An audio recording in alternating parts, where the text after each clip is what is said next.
Assalomu alaykum kanalimiz kuzatuvchilari va qadrli talabalarimiz. Bugun sizlar bilan men Termiz davlat universiteti psixologiya kafedrasi katta o'qituvchisi, psixologiya fanlari bo'yicha falsafa doktori Alimardanova Salomat Bobonazarovna eksperimental psixologiya fani bo'yicha idrokning murakkab shakllari va ularni o'rganish metodlari mavzusida ushbu mashg'ulotimizni olib boramiz va e'tibor bilan, diqqat bilan tinglab, mavzuga oid bo'lgan ushbu rejalarimiz bo'yicha bugungi ma'lumotlarni qo'lga kiritamiz. Makonni ko'rish orqali idrok etish va stereoskopik idrokni ko'rib chiqamiz va vaqtni idrok qilish, harakatni idrok qilish, vaqtni idrok qilishni o'rganish, shaxslardagi psixologik yosh va kuzatuvchanlikni o'rganish hamda idrokda bilishni nazorat qilishni o'rganish kabi ekraningizda ko'rib turganingiz ushbu rejalar orqali biz bugungi mavzuga xos bo'lgan ma'lumotlarni ko'rib chiqamiz. Idrokdagi eng ko'p idrokni siz bilasizki, ular oddiy idrok turlari va murakkab idrok turlariga ajratiladi. Agar idrok oddiy turlarga ajratilar ekan, unda analizatorlarga ko'ra ajratilish maqsadga muvofiq va bunda ko'rish idroki, sezish idroki kabi va bir qator kinestezik idrok, aralash idroklar, tan bilish idroki kabi 8 ta turlarga ajralib keladi.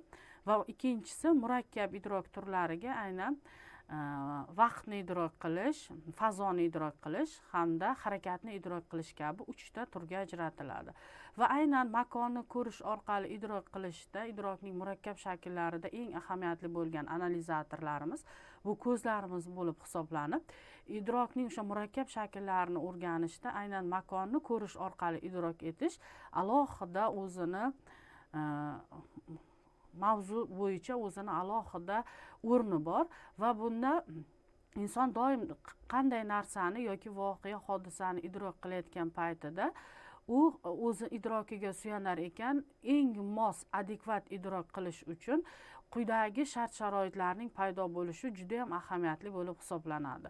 Subyekt o'zi aks ettirayotgan yoki idrok qilayotgan narsa haqidagi tasavvurga va ozgina o'quvga ega ekanligi bu birinchi shart.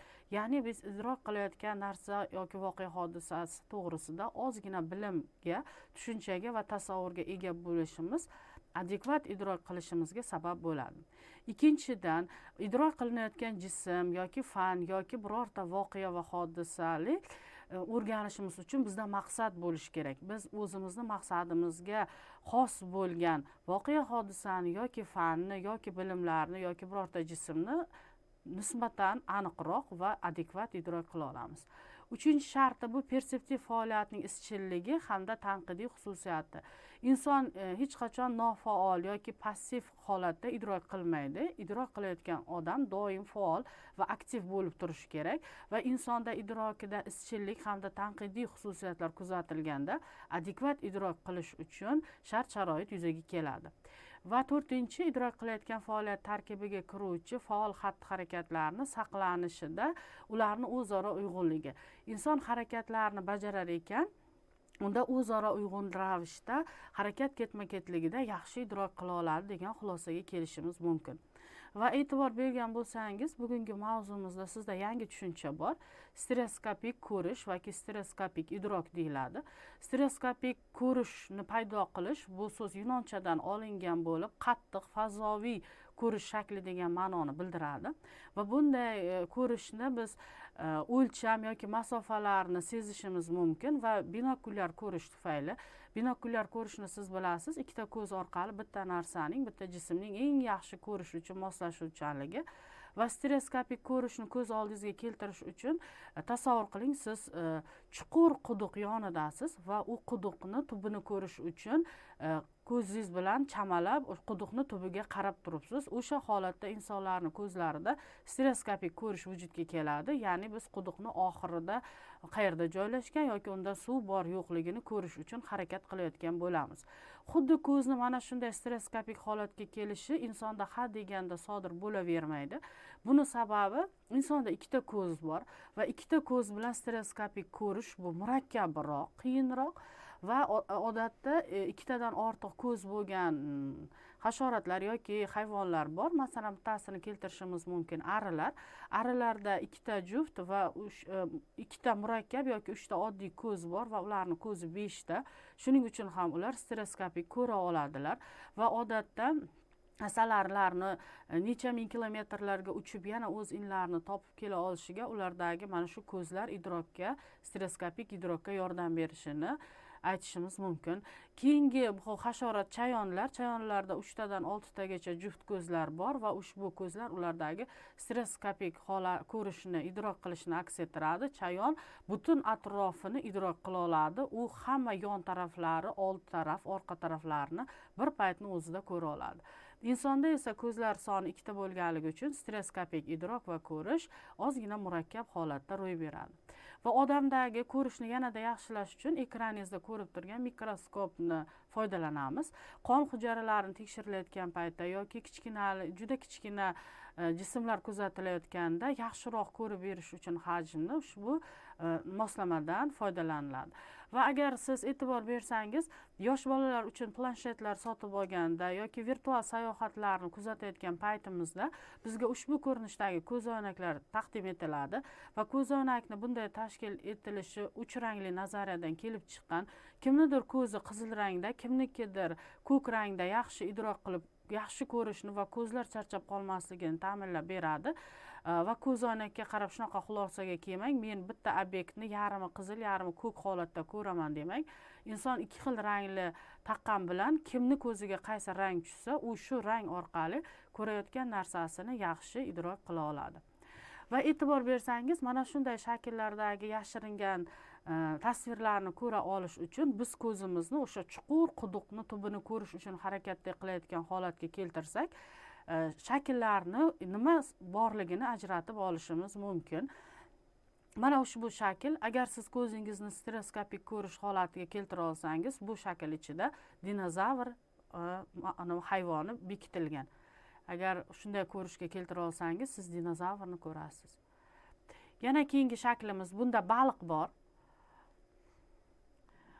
Keyingi shaklimizda bunda kapalak joylashtirilgan. Agar ko'z holatini o'zgartirib qarasangiz, kapalakni ko'ra olasiz.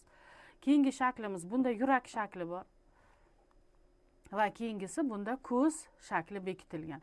Va mana shunday shakllardan siz ajratilganlarni ko'rib olishni xohlasangiz, demak ko'zimizni stereoskopik ko'rishga keltirib olishimiz kerak. Va insonni aynan o'sha makonni idrok qilishda yoki ko'rib idrok qilishdagi psixologiyada eng bir nazarga tutilgan narsa bu psixologik yosh degan tushuncha bor.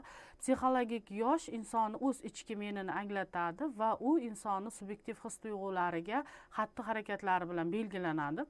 Psixologik yosh odatda xronologik yoshga to'g'ri kelmasligi mumkin. Masalan, siz ekraningizda yosh o'smir qizni o'zi xronologik yoshi, u yosh o'smir qiz, yoshi 11 va 15 yosh atrofida, lekin uning psixologik yoshi katta yoshli odamlardek. Mana ba'zida biz qizlarimizni ko'rib turamiz, katta, juda hayotda ko'p qiyinchiliklarni ko'rib olgan momalardek gapirishni boshlaydi, kampirlardek, va o'sha paytda uning xronologik yoshi bilan psixologik yoshi mos kelmayotgan bo'ladi. Faqatgina yoshlarda emas, balki shu narsaga alohida e'tibor bering. Kompyuterda yoki mobil telefonga juda ruju qo'yib olgan odamlar, ideal doimo liberal qarashlarda fikrlaydigan, ya'ni u hech kimga teginmaydi, unga ham hech kim e'tibor qilmasin, sen menga tegma, men ham senga tegmayman tamoyili ostidagi ruhiy holatga ega bo'lgan yoshi katta odamlar yoshlar kiyadigan kiyimlarni kiyib olishadi va ularning xronologik yoshi psixologik yoshiga to'g'ri kelmaydi. Ekranda 60 yoshli ayolni xayolida o'zini o'sha tutishida 18 yosh deb psixologik yoshdan tasavvur qiladi va uni kiyinishda, pardozlarida bo'rttirib yuborishi mumkin. Va psixologik yosh insonni atrof muhitiga qanchalik moslasha olishiga xizmat qiladi. Va psixologik yoshning o'ziga xos xususiyatlari quyidagicha 3 ta. Individual his-tuyg'ularga ko'ra yoki hayotning turli sohalarida bir-biriga mos keladigan yoki mos kelmaydigan holatlarga ko'ra va inqirozlariga ko'ra inson psixologik yoshni o'z ruhiy hayotida boshidan kechiradigan ruhiy inqirozlar bilan ham amalga oshiriladi. Eng yaxshi o'sha 8 ta davrga ajratilgan inqirozlar bilan bog'lagan Erik Eriksonni davrlashtirishini juda chuqur o'rganib tahlil qilib chiqsangiz, siz bu haqida yanada kengroq ma'lumotga ega bo'la olasiz.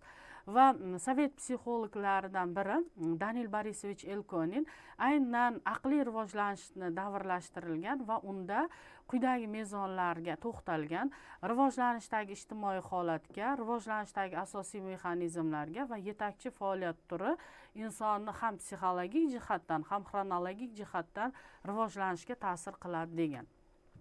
Va psixologik yoshdagi insonni atrof muhitga qanchalik moslasha olishini ko'rsatadi dedik.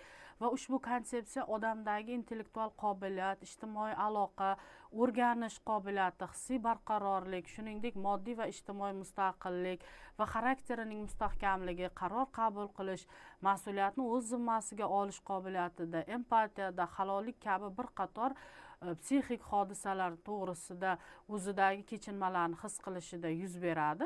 Va odam agar o'zidagi psixologik yoshni to'g'ri qabul qilsa, u atrof muhitga yaxshi yondasha oladi. Va yosh tushunchasiga bir qancha bu psixologik yoshdan tashqari yana jismoniy yosh, ijtimoiy yosh, pedagogik yosh, xronologik yosh kabi bir qator turlarga ajralib olishi mumkin. Va bundan tashqari insonda kalendar, biologik va xronologik psixologik yosh bor va insonni kalendar bu pasport yoshi bo'lib hisoblanadi.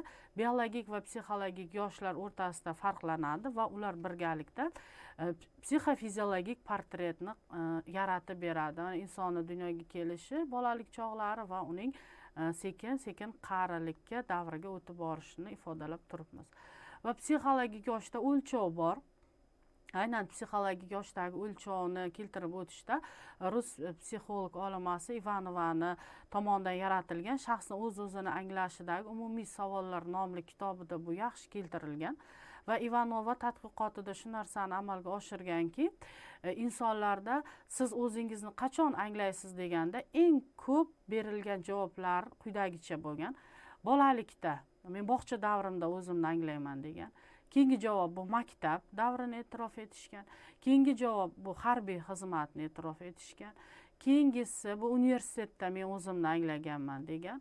Va keyingi javoblardan eng ko'p kuzatilgani ishlay boshlaganimda kamolatga erishganimni his qilib o'zimni anglay boshlayman degan javoblar juda ko'p berilgan. Va bundan tashqari ham javoblar bor. Kimdir o'zini anglashni hayotidagi muhim odamlar bilan uchrashgan daqiqalarga bog'lasa, kimdir turmush qurishi uchun bog'laydi, kimdir men o'zimni anglaganman, to'yim bo'lgan kuni deb nikoh to'ylarini yodga olishadi, yana kimdir men o'zimni anglaganman farzandli bo'lganimda deb tushunishadi, yana kimlardir o'zini anglashni karyeralari bilan bog'laydi. Va yuqoridagi mana shu javoblar Ivanova tadqiqotlarida eng ko'p e'tirof etgan javoblar. Biologik yoshni psixologik jihatdan o'z kuchini yo'qotishi va 60 yoshni ham inson boshidan kechiradi va 60 yoshda ham biz 30 yoshdek qalbimizni yoshligiga guvoh bo'lamiz. Mana bu bizdagi psixologik yoshni anglatadi. Va biz jamiyatda nafaqaga chiqishimiz kuzatiladi yoki bo'lmasa bizni liboslarimizda ham qarab turib bizdagi yoshimizni odamlar bilib olishlari mumkin. Va bundan tashqari har bitta o'sha psixologik yoshda subyektiv hissiyot bor va bu hissiyot insondagi temperamentlar bilan bog'liq holda ro'y beradi va yoshning subyektiv hissiyoti eng ko'p individual xususiyatlardan biri temperament bilan bog'langan va odatda uzoq umr ko'radigan temperament vakillari xoleriklar va flegmatiklar deb atalgan va 4 tala temperamentdan eng ko'p o'sha flegmatiklar va xoleriklar nisbatan uzoqroq umr ko'rishadi, chunki bu ularning subyektiv hissiyoti bilan bog'liq deb atalgan. Va idrokda bilishni nazorat qilish ham o'rganilgan va bu eng yaxshi maktab Germaniyani o'sha Geshtalt maktabida amalga oshirilgan. Geshtalt so'zini ma'nosini bilasiz. Bu o'sha nemis tilidan olingan bo'lib, shakl, shamoyil yoki yaxlit bir butunlikda idrok qilishni anglatadi va Geshtalt maktabining vakillari idrokni bilishni nazorat qilishda ular jo'jalar ustida olib borgan tadqiqotlaridan misol keltiradi va agar jo'jalardagi oldiga qo'yilgan buyumni dumaloq shaklda cho'qishlari bilan tushuntirib beradi va ular aytadi, inson nimanidir idrok qilib bilayotgan vaqtda qismlarga bo'lib emas, bir butun holda aks ettiradi. Mana biz qaysidir inson haqida gapirilayotganda uni ko'z qoshi, labi, burni, og'zini alohida emas, balki uni yuz qismini to'laligicha idrok qilamiz. E'tiboringiz uchun rahmat. Agar sizda mavzu yuzasidan savollar paydo bo'lsa, ekraningizda ko'rib turgan manzillaringizga murojaat qilishingiz mumkin.